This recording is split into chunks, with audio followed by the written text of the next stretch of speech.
people who must do it must be happy to do their job. If they are not happy to do their job, we will not make any progress.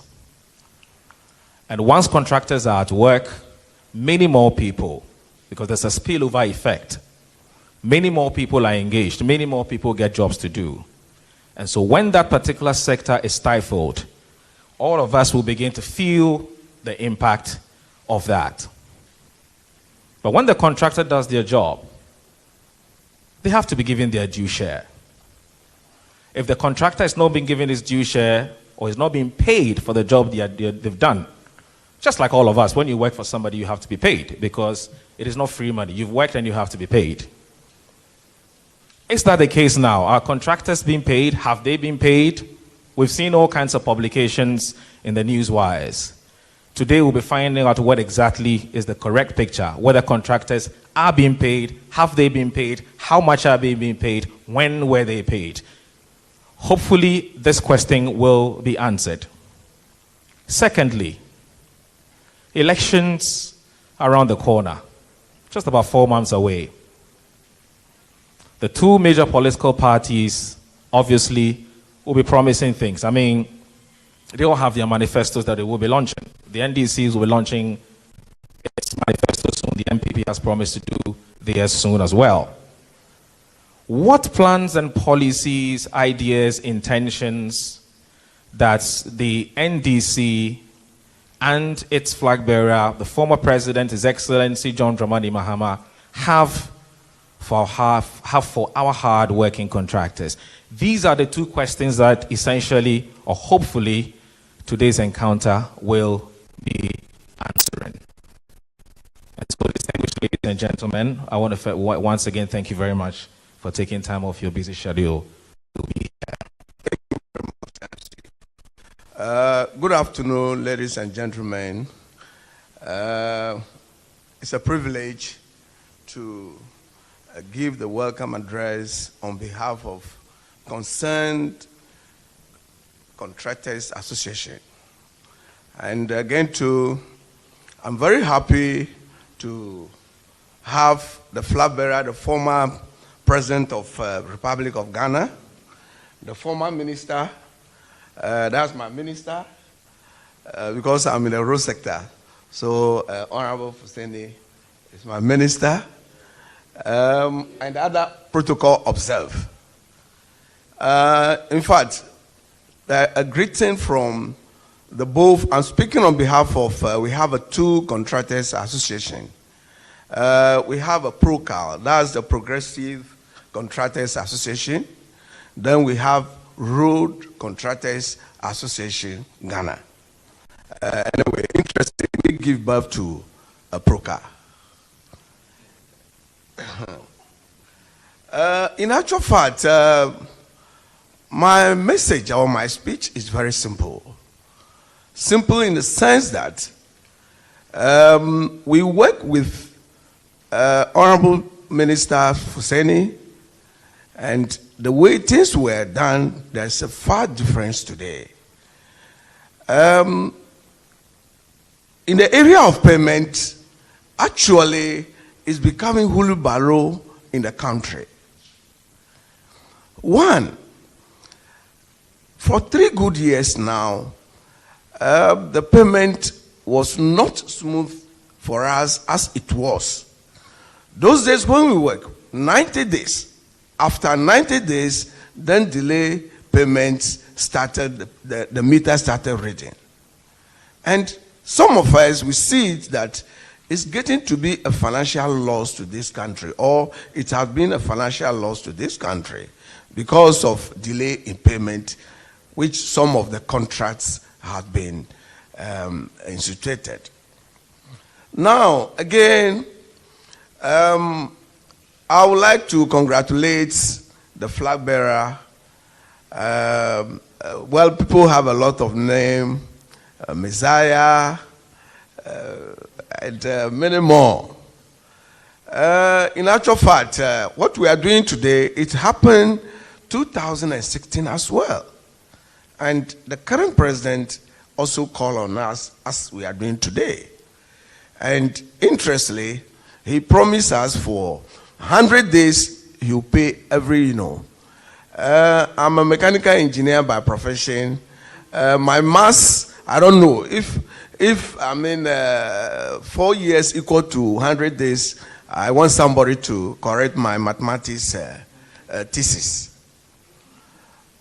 And again, the story was going like a joke.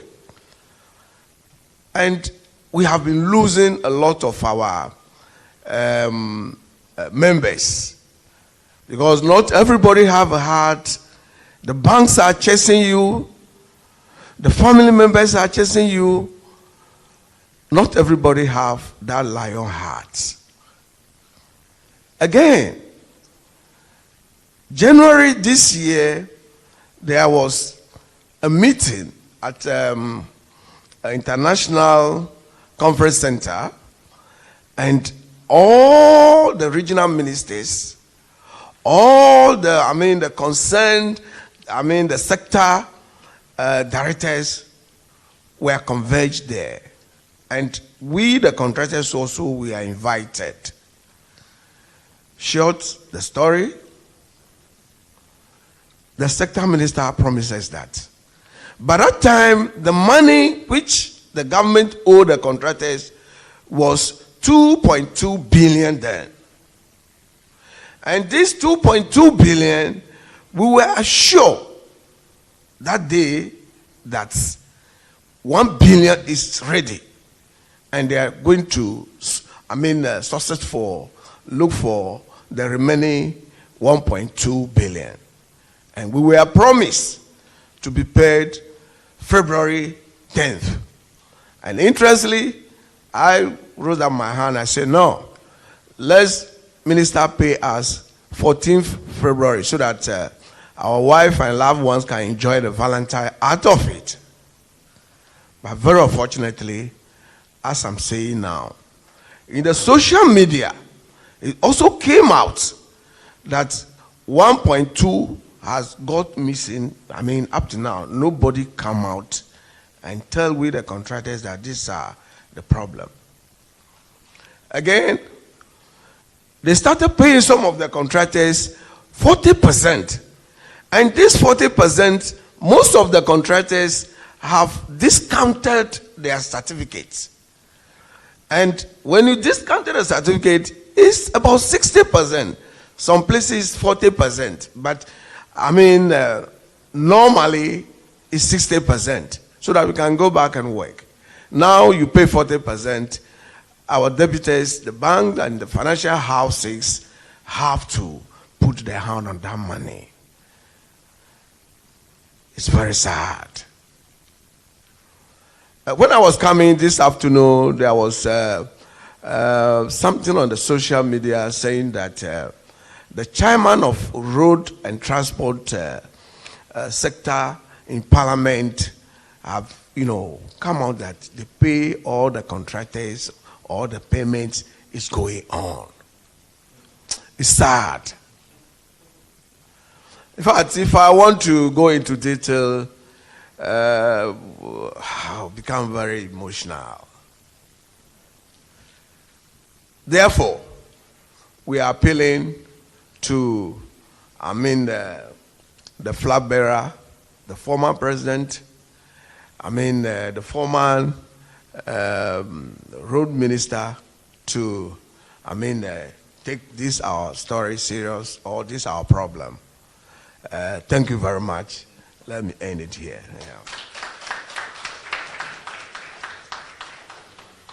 Thank you very much, Honorable. I'm happy you didn't shed tears.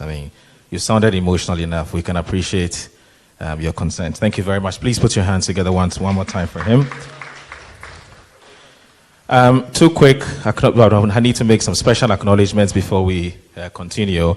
And as you can tell, when the former president was walking in, he had 3 very strong soldiers with him.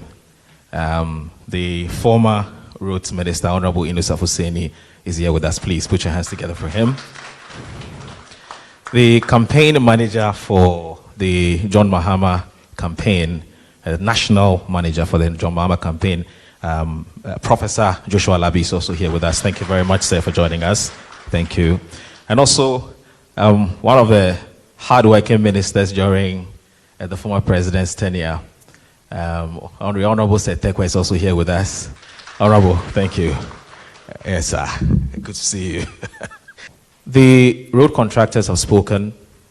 It's now time for us to hear from the man who, once upon a time, was in charge of the ministry that was in charge of roads, and that's the Honorable Yunus Afuseni. He also has something to share with us. Put your hands together for him. Thank you. Honorable. Excellency, the flag bearer of the NDC, the campaign manager of the NDC, my colleague, friend, Setekwe, the leadership of PROCA and the Ghana Road Constructors Association, my dear brothers and sisters.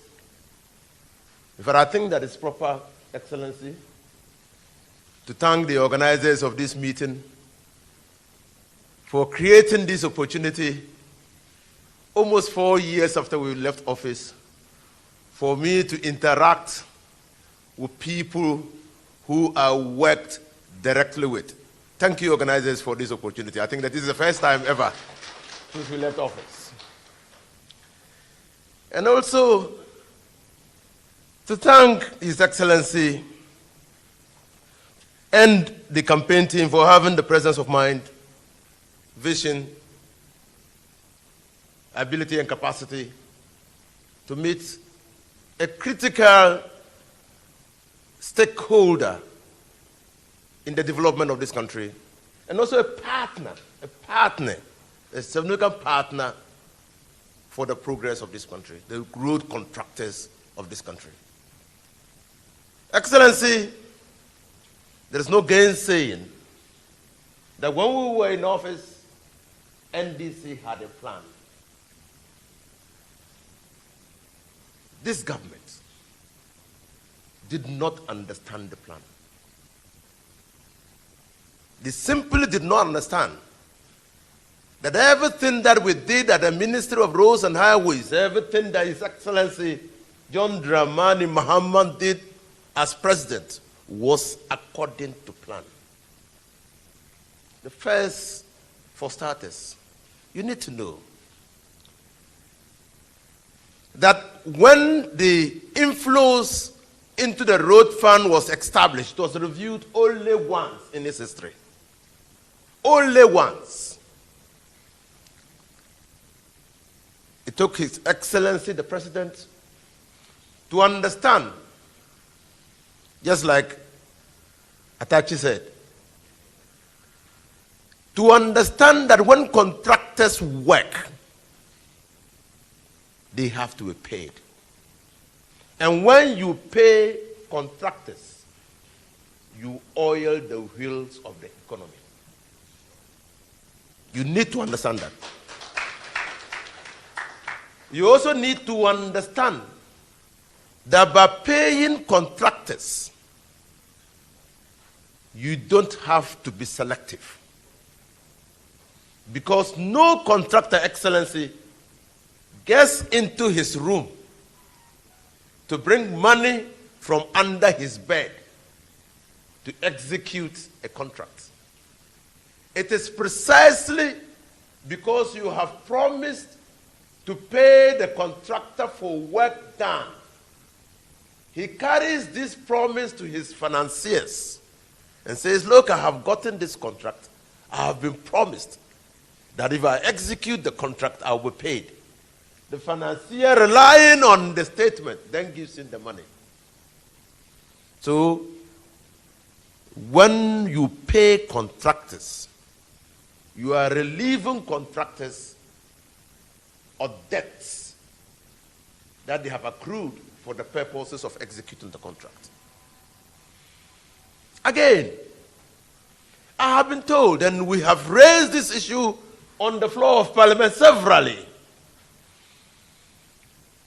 routine and periodic maintenance are critical features of road architecture.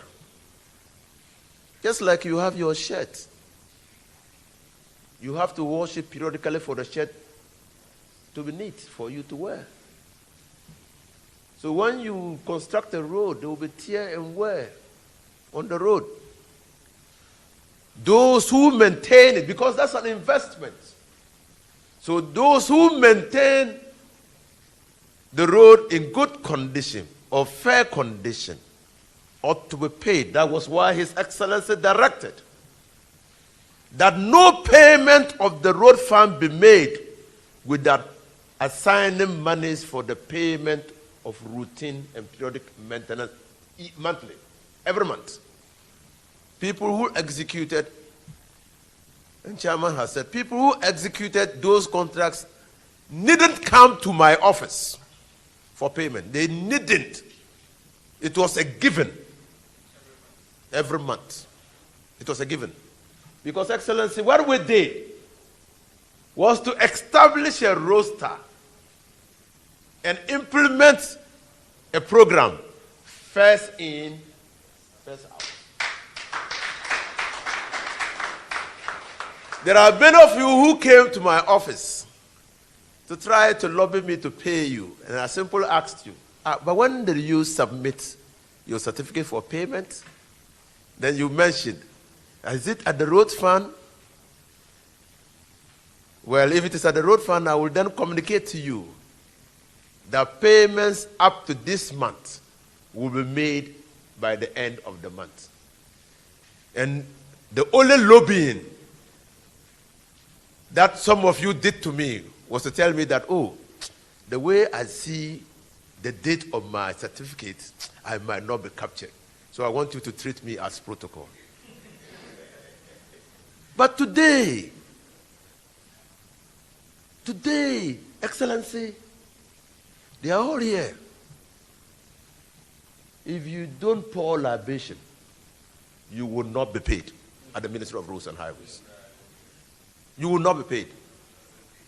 In fact, some have told me that they even poured serious libation and they have not been paid up to now. It is now institutionalized. It's institutionalized at the Ministry of Roads and Highways. In fact, kleptocracy, taking state resources for their own personal benefit. And they don't know that when they siphon, when they ask you to pay, they are siphoning the quality of the work. That is what they are taking away. Because you have to pay the cost of capital. Because you go to borrow the money, so you pay the cost of capital. Take monies that you have used to pay your for labor, your employees, and then look at your profit. One wonders whether you even get profit. One would have thought that if you come into office thinking that some improprieties had been committed, you investigate while the contractor is on the job. Because, Excellency, when you stop a job for about 6 months, and some of the jobs have been stopped for more than 1 year, 2 years. When you stop a job for 6 months, the cost of execution of the job goes up. So little wonder, the Bimbila Salga Road, which was awarded at 50 million Ghana cedis, is now somewhere 100 and over million Ghana cedis. Never mind the amount of money that had already been sunk in the road. That is why the Bolga Boku Road, which was awarded at 600 million, is now more than 800 million Ghana cedis. Never mind the amount of money that has already been paid to the contractor.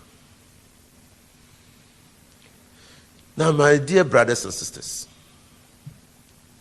I know the pains that you are going through.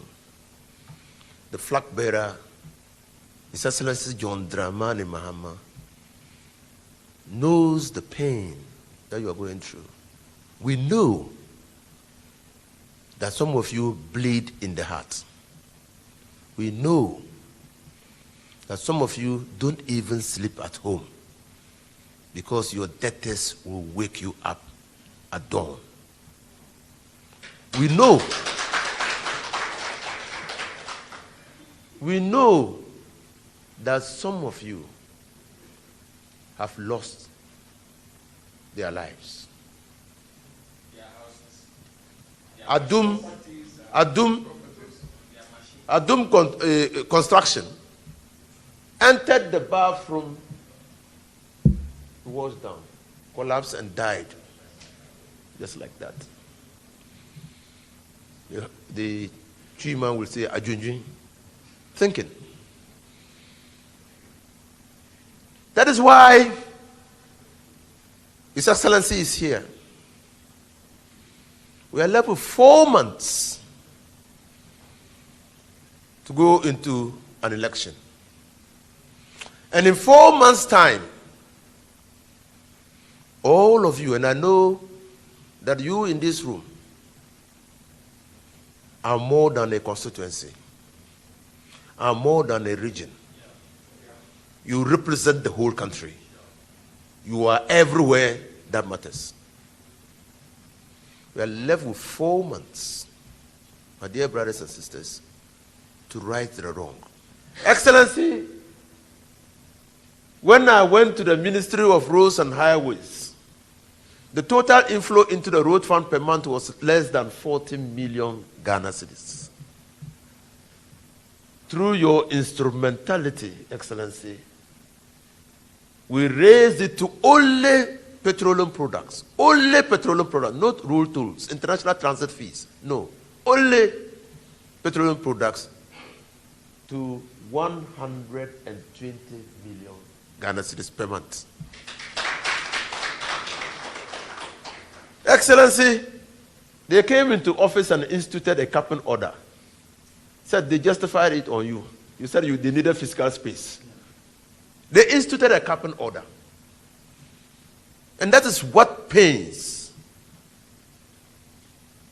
From the time they instituted the capping order to now, Excellency, they have removed from the road fund about 2.5 billion Ghana cedis. You just told us that as at February, the total debt to contractors was how much?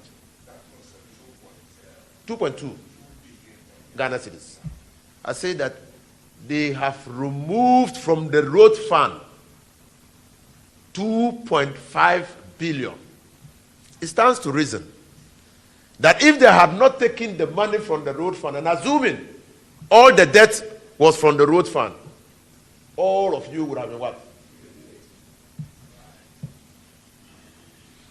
That's why I say they had no plan.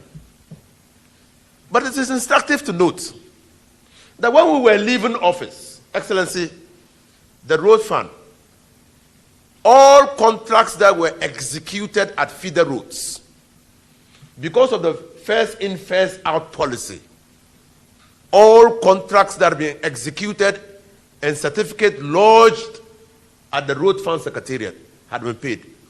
Feeder road had no debt on the road fund when we were leaving office.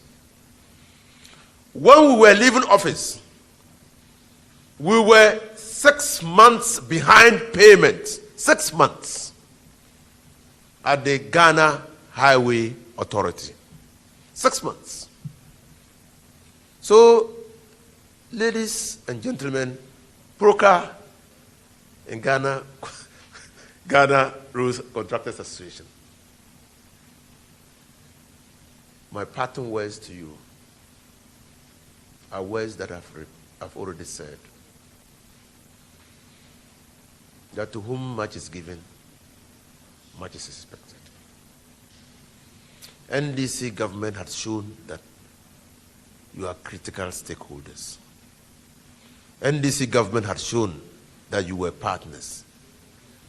NDC government was led then by John Dramani Mahama. The people made us believe that a change will be better for us. So many of you bought into the change. Today, we are uniquely placed to right the wrong.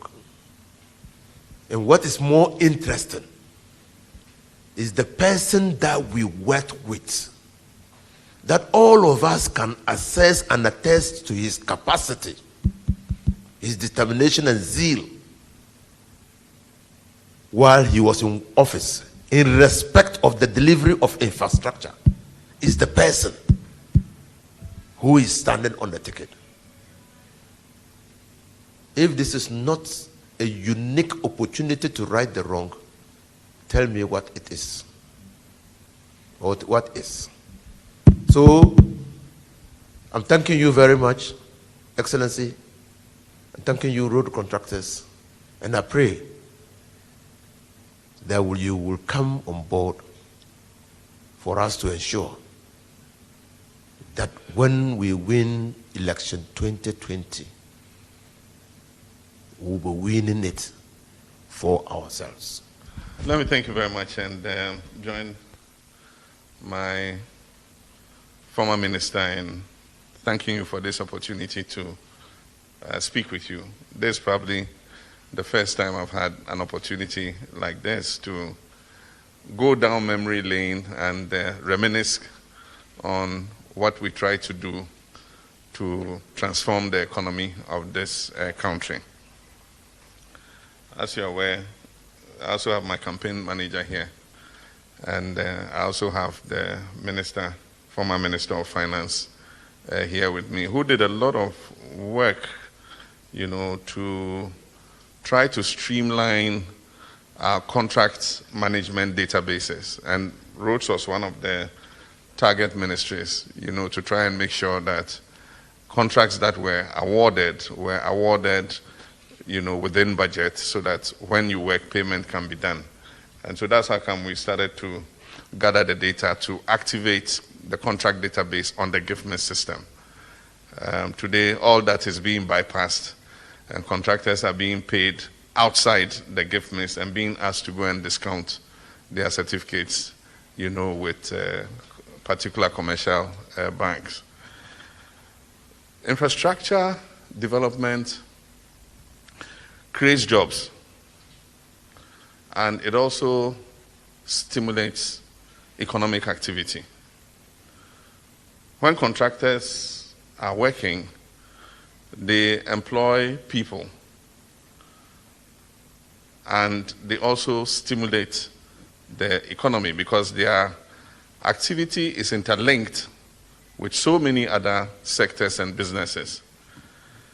And so the mistake any government can make is to come one day, bright sunny day, and say, all contracts suspended.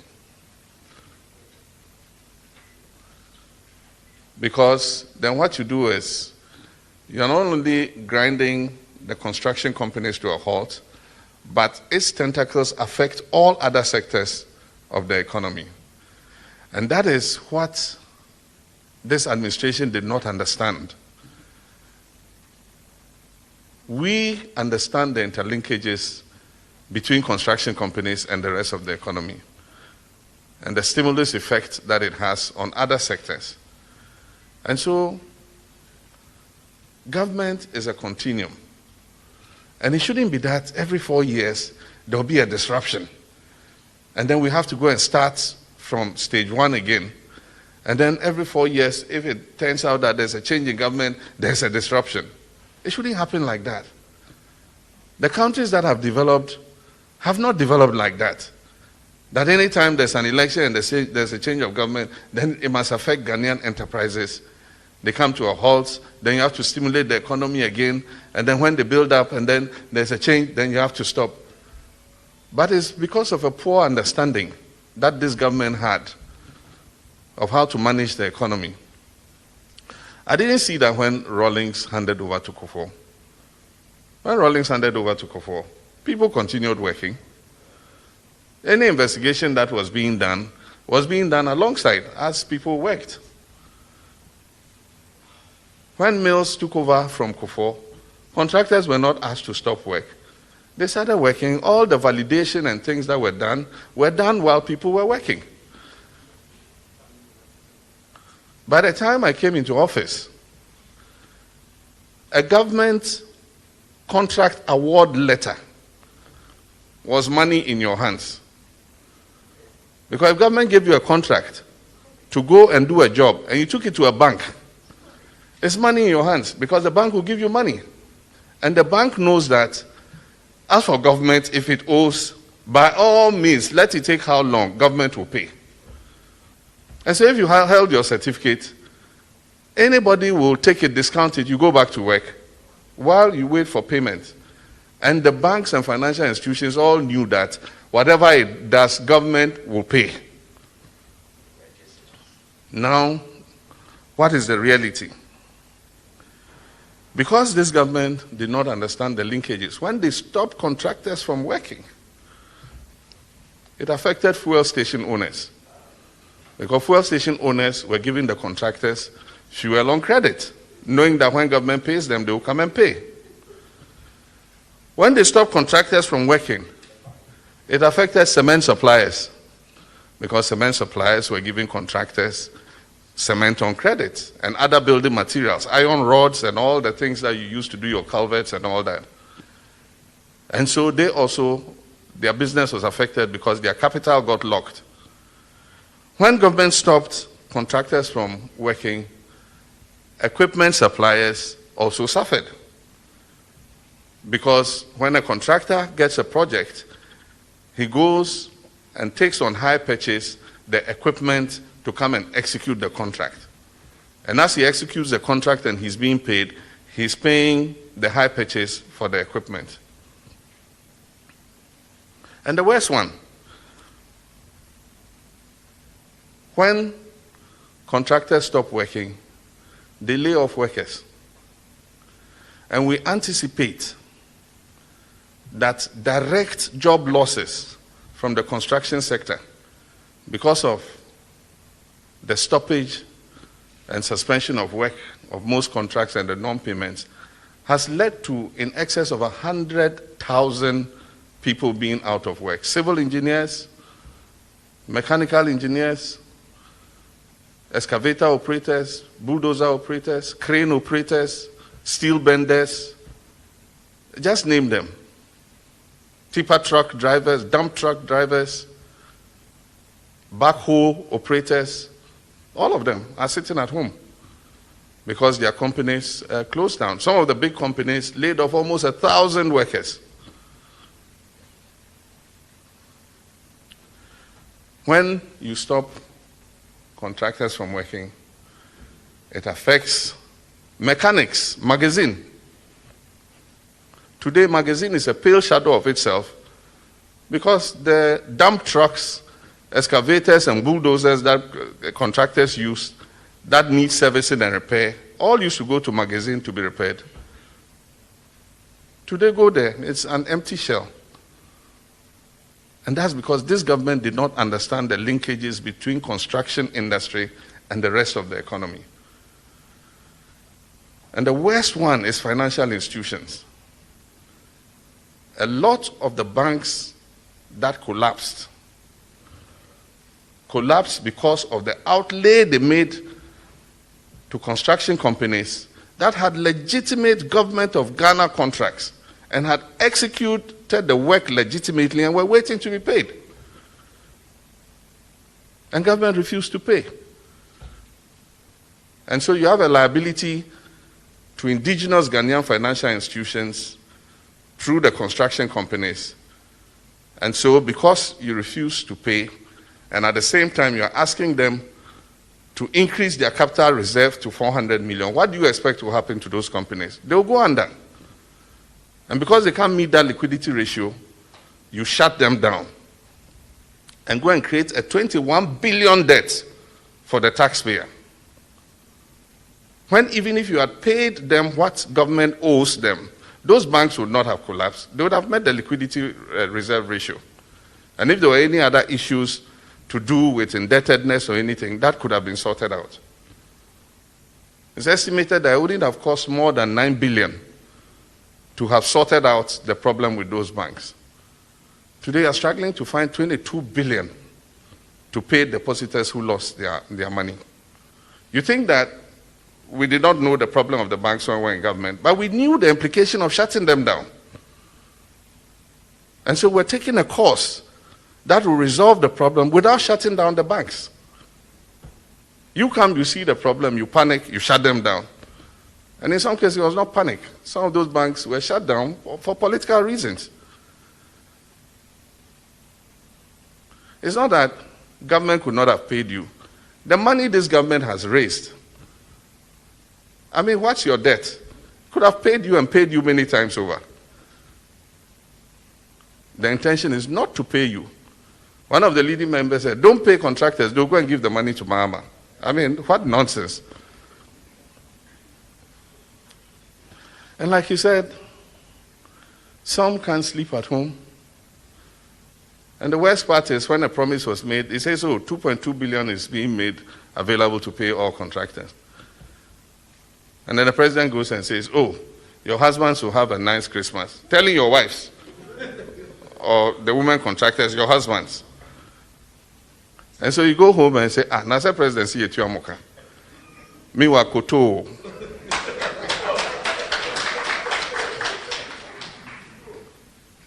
Some have died. I have a friend who has died, Cape Coast. I'll mention his name. He died. And at the time he died, he had certificates with government. When they took him to hospital, even money to pay the hospital bill he didn't have. And so he died. And I think till now he's not been paid. It's a very sad story. And yet all this government does is propaganda, propaganda, propaganda. Somebody goes and says, oh, this is the best government in the history of the Fourth Republic. He says even better than Kufuor's government, and he's forgotten that they are the same party. I mean, I said, are they living in Jupiter or Mars? Do they speak to ordinary Ghanaian people and know what the situation on the ground is? That's the tragedy of this government. They believe what they believe. And they believe that as long as they keep churning it out and repeating it, everybody will accept it as the truth. This government has failed. The economy is in dire straits than it has ever been before in the history of Ghana. The debt is huge. And the tragedy is, today they are in parliament. 3 months to an election. They want to go and borrow $500 million. $500 million. I know the tragedy. Our gold royalties that have been there since Nkrumah's time. Every gold mining company here, government of Ghana owns 10% shares in that company. They are mortgaging that are 10% share to a company to borrow $500 million before elections, 3 months to go. That's the tragedy of this government. I said yesterday, all the development we did, all the projects you guys worked on, all the interchanges, everything, the airport, new terminal, 3, Kumasi airport, all those things, we did with 54 billion Ghana cedis. Today, in 3.5 years, 140 billion cedis. And they say they can't pay you 2 billion. I mean, it's deliberate. The government does not intend, this government does not intend to pay you. And so, my brothers and sisters, it's obvious that the decision not to pay you is political. I cannot ascribe any other reason to it, because they have a mistaken belief that everybody who worked under John Mahama and NDC must necessarily be politically affiliated. Most of you, I don't know you. How many of you have met me personally? I don't know you. I don't know your companies. I don't know your political affiliation. We gave jobs to deserving contractors. If you deserved it, you got it.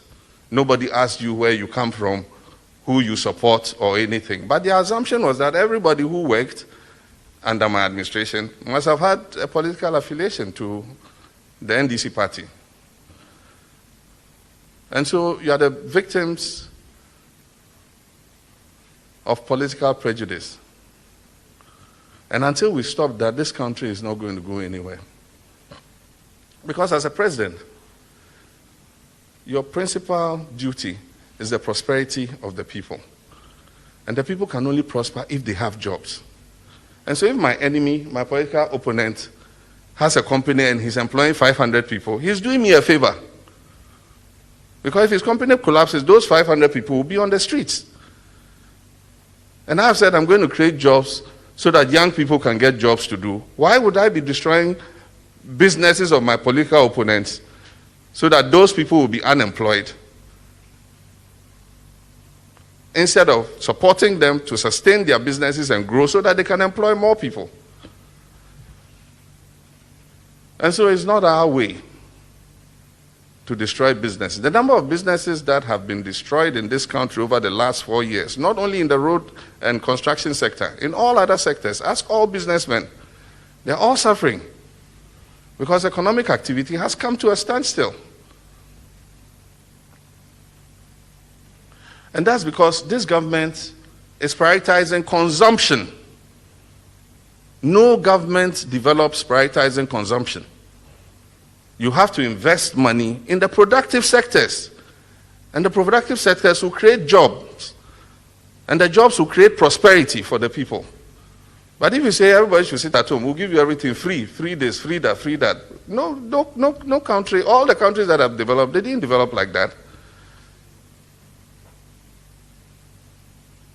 You must assure the people of jobs. If people are working and they are making money, what do they want free for? If they can afford to pay. And somebody says, let's have a competition in social intervention. Social interventions are consumption.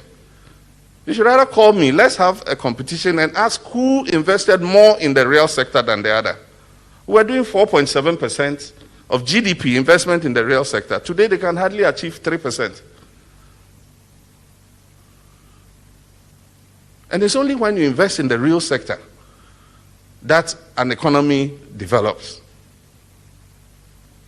But I think that Ghanaians are the better judge.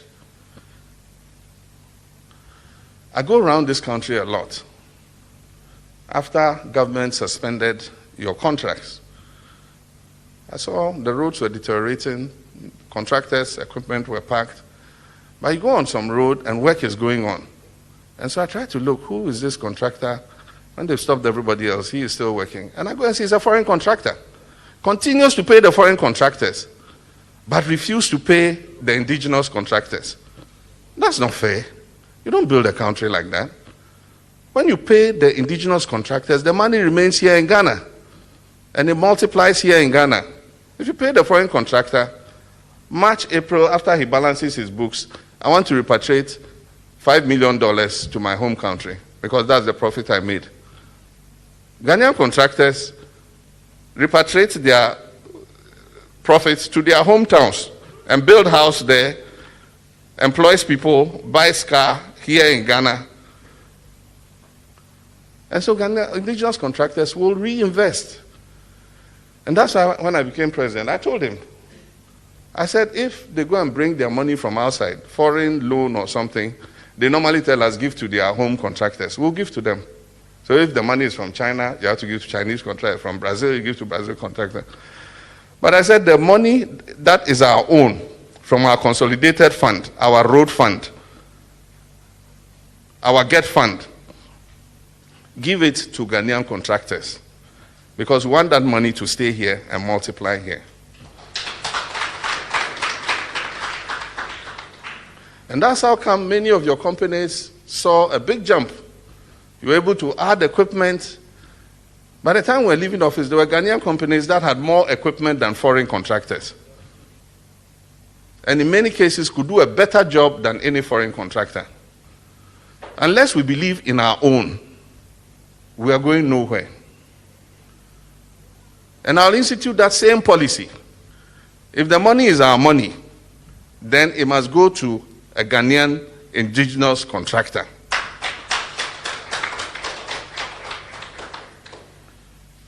My brothers and sisters, in order to smoothing out the payment of contractors, we did the ESLA.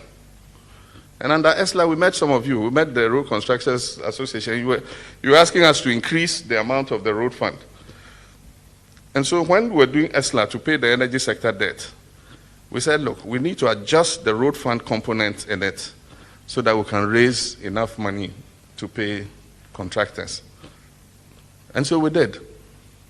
And as he said, it was going to accumulate between 1.3 and 1.5 billion cedis every year.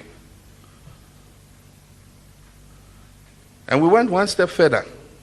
We went to a bank and said, look, we're going to lodge all the receipts of this extra money in your bank. But we'll want you to advance us money so that then we can make the payment of contractors smoother. And they agreed. And they said, we'll give it to you in 2 tranches. And so we're estimating that year we'll collect about 1.3 billion. And so he said, oh, first tranche, 600 million. And we disbursed it. And contractors were paid, they were happy, everybody went back to work. We processed the second tranche before we left, on the eve before we left office. And this government came and stopped it. And all those whose certificates were supposed to be paid, they refused to pay them. And then used the money for something else. And then to make matters worse, they took the lodgements of the road fund from that bank and moved it somewhere else. So now they left a debt behind in that bank that needed to be paid. I mean, is this how to run a country? And when he came and saw, he said we had overcommitted, given projects of about 6 billion or something like that. But what the road minister and his people didn't know is that when you give a contract, the contract might be worth 10 million Ghana cedis, but you don't have a commitment of 10 million Ghana cedis immediately. He has to work and bring the certificates, and you pay him as he does the certificates. And the contract can be 36 months, can be 24 months, it can be 18 months. And so as the payments come due, you pay. So if you come and see commitments of 7 billion, those are the contracts that were awarded, yes, but they are not due for payment immediately. And so all you need to do is to manage your payments so that the contractors are working. And I told him, I said, look, I want contract payment for work done to be transparent. Because I remember when I was a young minister in Ministry of Roads and Highways, yes, my brothers were contractors, my friends were contractors. And each of them will come and say, oh, my certificate is November. They are paying July. So he knows that they are in July. After July, they'll go to August. After August, they'll go to September. And so he knows when, approximately when his payments will be made. And so it was transparent. And that's the same kind of transparency we try to introduce, so that first come, first served. And it was working. People were happy. And so if even you didn't have money immediately, you knew that, oh, now they've reached this month payment. In 2 months, my certificates will be paid. And that's the kind of thing we want. And our intention was to build strong Ghanaian construction companies so that you work not only in Ghana, but you can go to other West African countries and bid for contracts. And we started seeing that some construction companies went to Sierra Leone. I know a Ghanaian construction company that went to Sierra Leone and bid for jobs there. I know a company that went to Liberia, Equatorial Guinea, you know. And so Ghana was becoming a strong, a nation when it comes to construction. Unfortunately, all that has been set back. People's equipment have been repossessed. And even the companies that have repossessed the equipment is standing there. There's nobody to buy because the construction industry has collapsed. So sometimes they want to auction the equipment, no buyers. And they can't even get it at the reserve price that they want to auction it for. These ministers were some of the most harassed ministers when I was president. Because for me, there were two important sectors. Apart from my finance minister, who used to get calls from me all the time, the other two ministers who were really harassed under my presidency were the road minister and the energy minister. The energy minister, because of Dumso, I used to call him at 3 a.m., 2 a.m., like this man. And when I go out, or I travel, or I'm driving in town, I'm looking at the roads, I'm looking at the street lights, the traffic light that is not working. And when I see it, I don't want to forget, so I must call him at whatever time it is and tell him that, why is this traffic light not working at this intersection? And then he also will call his urban road director. Hey, the president says the traffic light here is not working. The next day you come, they fix it, and it's working. You get to an intersection, and you think there's been an accident. What has happened here? And then you go slowly, and then you see that in the intersection, there are potholes. So drivers are taking their time to go through the potholes. And so because of that, it's created a backlog in traffic. What do? You call your minister and say, but these small potholes, you can't come and put some asphalt mix on it and smoothen it out. And they'll come and do it. My brothers and sisters, we're going to send you back to work.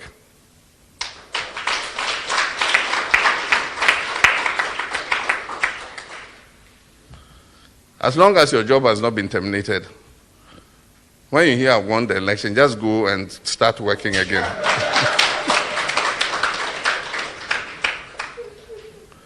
And we can come to an arrangement to pay you. Government owes you and government must pay you. You did legitimate work and you deserve to be paid.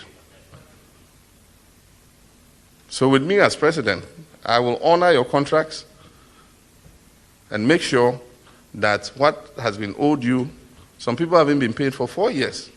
The last time somebody's certificate was paid in 2016. But it is a debt government owes and government must pay. And when we come, we'll make arrangements to pay you the arrears that you are owed. We will put you back to work, because you must have heard me talk about the big push. And all of you must take an interest in the big push. It is the big push for infrastructure development, for Ghana's economic transformation. We want to leverage financing and use the financing to fix our roads. I promise that we will dualize our main highways. And those of you who have the capacity and equipment will participate in the dualization of the main highways in this country. There are Ghanaian companies that have the equipment and the technology and wherewithal to be able to participate in this highway program. And so I've talked of the Accra Cape Coast Road. I've talked of the Accra Aflao Road, the Accra Kumasi Road. The most accidents in this country happen on these roads. And that's because we have a single carriageway. And so we need to dualize the roads so that we separate the inbound and outbound traffic, so that the collisions that take place due to overtaking will abate. And it's a commitment I make that we're going to dualize the main highways in this country to bring down the accident rate. And you Ghanaian contractors are going to get the awards under these projects to execute them. We're going to complete the secondary schools we're building, the 200 secondary schools. And so the building contractors too who were working on them will go back. We're going to continue the hospitals and finish the hospitals. We're going to do our railway system. And so those of you who have quarries and you have dump trucks will need people to move chippings and things to construct the railways. Ghanaian companies will be involved in doing all this work. We're going to build bridges. We need bridges in many parts of the country. We've identified all the parts that need bridges so that we can open up this country. Most of the countries that have developed that we admire today developed because they opened up their country so that passengers and goods can move freely between one corner of the country and the other. And if we are to transform Ghana, it shouldn't be that somebody has his cocoa somewhere and he cannot transport it to the selling point so that we can export the cocoa and go and bring dollars to this country because the feeder roads are bad. And that's why we came with the Cocoa Roads program. Absolutely nothing with that project. I said we're going to leverage $200 million a year for 5 years to fix the roads in the cocoa growing regions. And we started. Many of you who got contracts under cocoa roads, critical roads going into the cocoa growing areas, the regions and things, we started fixing them. They came and said, stop work. First, they said there were no contracts, that the contracts did not exist, and that people were just being paid for nothing. If people were not being paid for nothing and there were no contracts, many of you would have been in prison by now for receiving money for no job done. And they paid $10 million to a company to investigate. $10 million, Cocoa Board paid. They could have used that to pay some of the contractors, and yet at the end of it, nothing.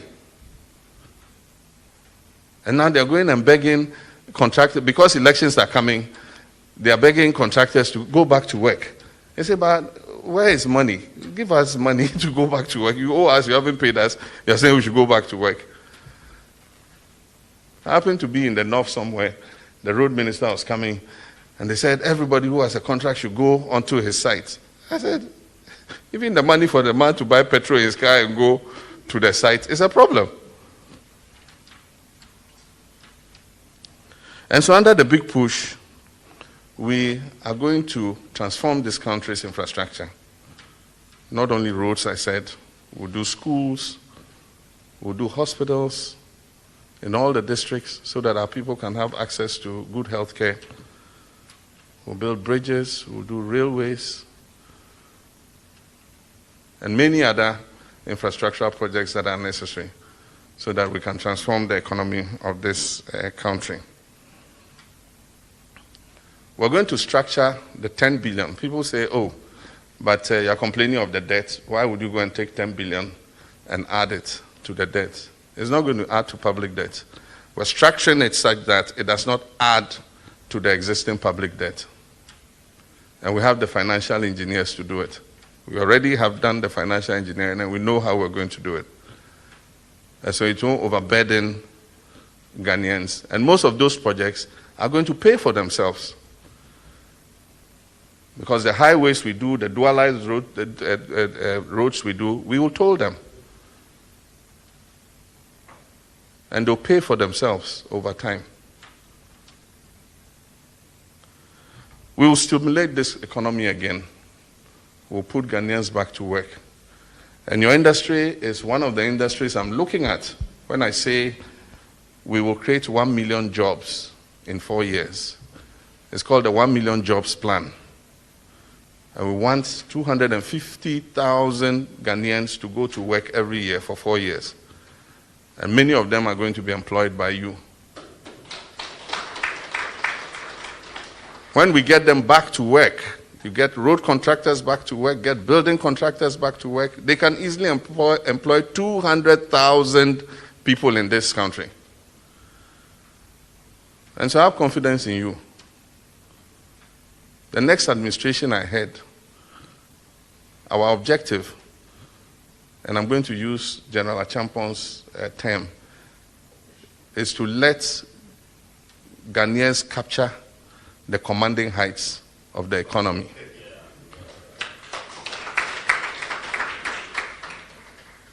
Ghanaians must capture the commanding heights of the economy. We will give preference to Ghanaian registered companies that pay taxes in Ghana. And every Ghanaian entrepreneur who has the capacity must be given the opportunity. It would not be opportunity for a few. It will be opportunity for the many. And so I believe in you. I have friends amongst you who are as good as any foreign contractor. And we must use governments, Ghana's financial resources and muscle to grow your companies. Because when your companies grow and you're happy and you have money, I as president too will be happy. Because you pay taxes, you employ the people that I have the responsibility to have employed. What else does a president want? And so, have faith in yourselves. And in Chi, they said, you can say, and so there are better days ahead. I will do my part, the political part, and you also start jogging and preparing, because together we have to bring ourselves together to build this nation. I can't do it alone. If I win as president, I need all of you to come on board to help us do this work. So I thank you very much. May God bless all of you.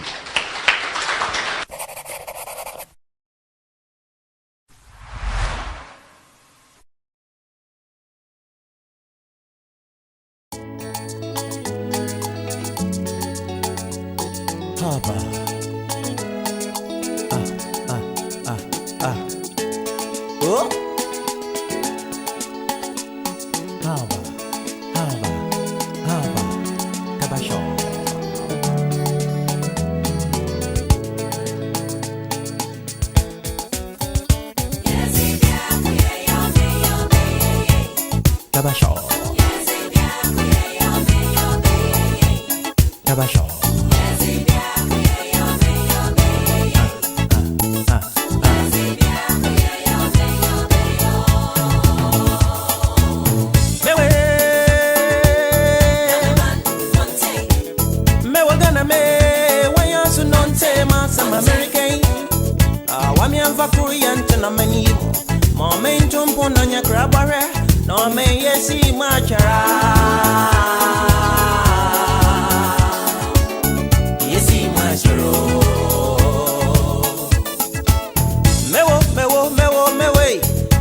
Yes, me